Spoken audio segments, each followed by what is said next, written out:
ایک دو سال پہلے ابصار عالم صاحب نے یہ بات کیوں نہیں کی؟ ابھی ابصار عالم صاحب کا پھٹنا یہ بتاتا ہے کہ لڑائی ذاتی طور پر ہے، ایک نمبر 1۔ نمبر 2، دوسری بات کہ ابصار عالم صاحب کو یہ ساری انفارمیشن کون دے رہے ہیں؟ ابصار عالم صاحب نواز شریف کے بہت قریب سمجھے جاتے ہیں، اور پاکستان مسلم لیگ نواز جو ہے محسن نقوی سے جان چھڑوانا چاہتی ہے۔ ذرا آپ سنیں کہ ابصار عالم صاحب نے الزامات لگائے، انہوں نے کہا کہ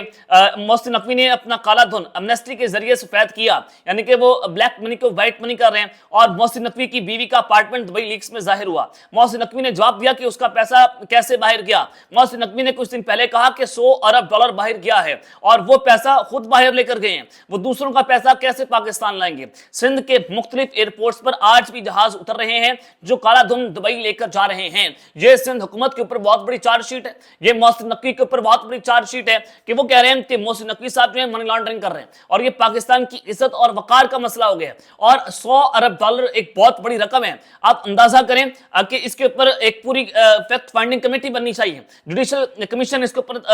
بنانا چاہیے، اور جو اس کا قصوروار ہے اس کو قانون کے کٹہرے میں لا کر کھڑا کرنا چاہیے، چاہے محسن نقوی صاحب ہوں چاہے ابصار عالم صاحب ان پر جھوٹے الزامات لگا رہے ہوں، ان دونوں کی اوپر جو ہے وہ کارروائی ہونی چاہیے۔ انہوں نے رینجرز کے الزامات لگائے۔ دوسرا انہوں نے کہا کہ 2001 میں جب ہم سی این این کے اندر کام کرتے تھے، کاشف عباسی صاحب بھی ادھر تھے، تو محسن نقوی صاحب اس وقت ڈرائیورز کا ارینج کرتے تھے سی این این کے سٹاف کے لیے، یعنی کہ آج وہ شخص جو ہے وہ ملک کا طاقتور شخصیت بن گئی ہے، اور دبئی لیگز میں ان کا نام آ گیا۔ تو ابصار عالم جو ہیں وہ یہ سارے جو الزامات لگا رہے ہیں میرے ذرائع کے مطابق مبینہ طور پر کہ وہ نون لیگ اور اسٹیبلشمنٹ کی منشا کے بغیر نہیں لگا رہے، نہ وہ کوئی ایسی بات کر رہے ہیں۔ تو ایک دھڑا ایسا ہے پاکستان کی اسٹیبلشمنٹ میں جو محسن نقوی سے ناراض ہے، یعنی کہ اسٹیبلشمنٹ کا ایک دھڑا محسن نقوی سے ناراض ہے، اور محسن نقوی کو سبق سکھانے کے لیے سارا کچھ کیا جا رہا ہے، اور ان کی جو پرفارمنس ہے بطور فورن جو منسٹر آف انٹیریئر، یا ان کی جو پرفارمنس ہے بطور چیئرمین پی سی بی، وہ بالکل زیرو ہے، اور اس کی طور پر یہ رد عمل سامنے آ رہا ہے، اور پاکستان مسلم لیگ نواز بھی یہ چاہتی ہے کہ محسن نقوی کو ہٹایا جائے۔ یہ ان کے کچھ لوگ ٹی وی پر بیٹھ کر اس طرح کے جو ہے وہ خواہشات کا اظہار کر چکے ہیں، بشمول رانا ثناء اللہ جو اس وقت پاکستان وزیر اعظم کے سیاسی طور پر مشیر بھی ہیں۔ تو تیاریاں اس وقت اندر کھاتے شروع ہو گئی ہیں، اور ابصار عالم کے پیچھے کون سی طاقتیں کار فرما ہیں میں نے آپ کو بتا دیا ہے۔ اور دوسرا اہم نقطہ یہ بھی ہو سکتا ہے کہ ابصار عالم جو ہے وہ میاں نواز شریف کا جو بیانیہ ہے اس کو ٹو کر رہے ہیں، یعنی کہ اس وقت 1 پیج پھٹتا ہوا دکھائی دے رہا ہے، اور یہ بیانیہ بنایا جا رہا ہے، یعنی کہ نواز شریف صاحب جو ہے اپنے کچھ صحافیوں کے ذریعے انقلابی ہونے کے اوپر جو ہے وہ ایک مرتبہ پھر سے ٹاکی مارنا انہوں نے اپنے بیانیے پر شروع کر دی ہے۔ تو یہ حکومت جو ہے وہ گھر جا سکتی ہے اگر آپ ان دونوں صورتوں کو دیکھیں، ان دونوں آپشنز کو ایکسپلور کریں، تو یہی دو آپشنز نکل سکتے ہیں کہ اس وقت اسٹیبلشمنٹ اور حکومت کے اندر میچ پڑ گئے، اور 1 پیج جو ہے وہ کسی بھی وقت پھٹ سکتا ہے، اور اس وجہ سے ابصار عالم کا استعمال ہو رہا ہے۔ اور ابصار عالم صاحب چاہتے ہیں کہ نون لیگ کی حکومت میں ان کو کوئی بڑا عہدہ نہیں ملا، لیکن محسن نقوی صاحب کو بڑا عہدہ مل گیا، اور نون لیگ نے ہی کہا تھا کہ محسن نقوی صاحب جو ہیں وہ نگران وزیر اعلیٰ پنجاب ہوں گے، اور وہ 1.5 سال تک نگران وزیر اعلیٰ پنجاب رہے ہیں۔ تو ابصار عالم صاحب جو ہیں وہ اس طرح کے الزامات لگا رہے ہیں، اور زرار کھوڑو صاحب انہوں نے ٹی وی پر بیٹھ کر جو ہے وہ ایک بہت گھراؤنا اور بڑا خطرناک قسم کا انکشاف کیا۔ انہوں نے کہا کہ محسن نقوی نے جب سینٹ کا الیکشن لڑا تو انہوں نے دبئی کا اپارٹمنٹ ڈکلیئر نہیں کیا تھا، اور جو ان کو ڈکلیئر کرنا بہت ضروری تھا، یعنی کہ ان کی نااہلی کی طرف بات جا رہی ہے۔ محسن نقوی صاحب کی گرفتاری یا نااہلی بہت کچھ ہو سکتا ہے کہ انہوں نے اپنے ایسٹس جو ہیں وہ سینٹ کے الیکشن میں چھپائے ہیں، اب اگر کوئی انہیں پھنسانا چاہے تو اس پر انہیں پھنسا سکتا ہے۔ یہ ایک بہت بڑی بریکنگ سٹوری ہے کہ محسن نقوی صاحب نے اپنے دبئی کا اپارٹمنٹ چھپایا، پھر دبئی لیکس میں اس کا اظہار ہوا، اور اگر آپ سینٹ کے ایسٹس کھول کر دیکھیں، لیکن ابھی تک پاکستان تحریک انصاف بھی محسن نقوی کے اوپر بات نہیں کرتے،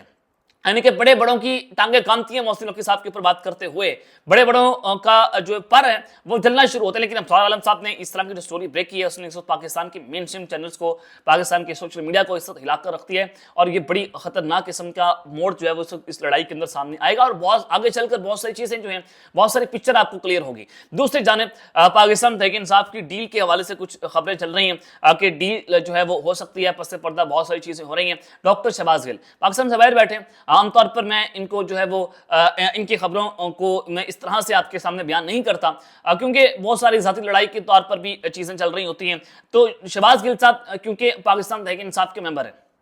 وہ عمران خان کے بہت قریب رہ چکے ہیں، وہ کابینہ کا حصہ رہ گئے ہیں، اور پھر وہ عمران خان کے چیف آف سٹاف بھی رہے اور اب بھی کور کمیٹی کا حصہ ہیں۔ تو انہوں نے کچھ ہوش رفا انکشافات کیے ہیں، ذرا آپ ان کی خبر سنیں۔ انہوں نے کہا کہ تحریک انصاف کی قیادت اس وقت اسٹیبلشمنٹ سے 4 قسم کی ڈیلیں وصول کر رہی ہے۔ مجھے تحریک انصاف کی انتہائی معتبر شخصیت نے ان 4 ڈیلوں پر تفصیلات بتائی ہے۔ یہ 4 ڈیلیں کون سی ہیں؟ نمبر 1، انہوں نے کہا کہ آپ جیلوں میں چلے جائیں، عالی شان آپ کو کمرہ ملے گا، سب سہولیات بما فیملی ملاقاتیں وغیرہ وغیرہ دستیاب ہوں گی، آپ ہیرو بنیں گے، بوقت ضرورت آپ کی جب ہمیں ضرورت ہوگی آپ باہر آ جائیں گے۔ اب جو لوگ جو ہیں وہ جیلوں کے اندر ہیں، ان پر ایک بہت بڑا الزام ڈاکٹر شہباز گل نے اپنی پارٹی کے لوگوں کے اوپر لگا دیا ہے۔ دوسری ڈیل انہوں نے کہا کہ آپ کو سزائیں سناتے ہیں، بس آپ گھر بیٹھ جائیں، آپ کو کسی بھی قسم کی کوئی تکلیف نہیں ہوگی، بس اپنی تصاویر آپ اپلوڈ نہ کرنا۔ یہ دوسری ڈیل جو ہے بتائی۔ تیسری ڈیل شہباز گل کے مطابق آپ کھل کر کھیلیں، بڑھ کے ماریں، لیکن عملی طور پر آپ نے کچھ نہیں کرنا، کوئی منظم تحریک چلانے کی کوشش نہیں کرنی۔ اگر کوئی پارٹی میں منظم تحریک چلانے کی کوشش کرے اس کی ہمیں جاسوسی کرنی ہے، یعنی کہ پارٹی کے اندر آپ نے جاسوسی کرنی ہے۔ چوتھی ڈیل، عمران خان کی بہنوں کی ملاقات بند کر دیتے ہیں، نہ کوئی پیغام باہر آئے گا اور نہ کوئی پیغام اندر جائے گا، تو آپ کو کچھ نہیں کرنا پڑے گا۔ یہ شہباز گل صاحب نے 4 ڈیلیں جو بتائی ہیں کہ پاکستان تحریک انصاف کے لوگوں نے یہ 4 ڈیلیں جو ہیں وہ اسٹیبلشمنٹ کے ساتھ کی ہیں، اور یہ بات نورین خان صاحبہ نے بھی کی کہ عمران خان صاحب کی جو ملاقاتیں ہمارے ساتھ بند کی ہیں اس میں سب سے بڑی ذمہ دار جو ہے پاکستان تحریک انصاف کی موجودہ قیادت ہے، اور دس از اے مین ریزن کہ موجودہ قیادت یہ چاہتی ہے کہ نہ ملاقاتیں ہوں گی، نہ پیغام باہر آئے گا، اور نہ ہمیں کچھ کرنا پڑے گا۔ تو یہ ایک بڑی خوفناک قسم کی چیزیں جو اپنی ہی پارٹی کے اندر، یعنی کہ اپنی گراتے نشیمت پر بجلیاں، تو ڈاکٹر شہباز گل نے یہی کام کر دیا ہے۔ تو دیکھتے ہیں کہ معاملہ کیسے انفولڈ ہوتا ہے اور ہاؤ تھنگز انفولڈ، یہ تو آنے والا وقت ہی بتائے گا۔ اب تک اتنا ہی، اپنا خیال رکھیے گا، اور اس چینل کا آپ تناسب طور پر خیال رکھنے والے کے مان۔ پاکستان زندہ باد۔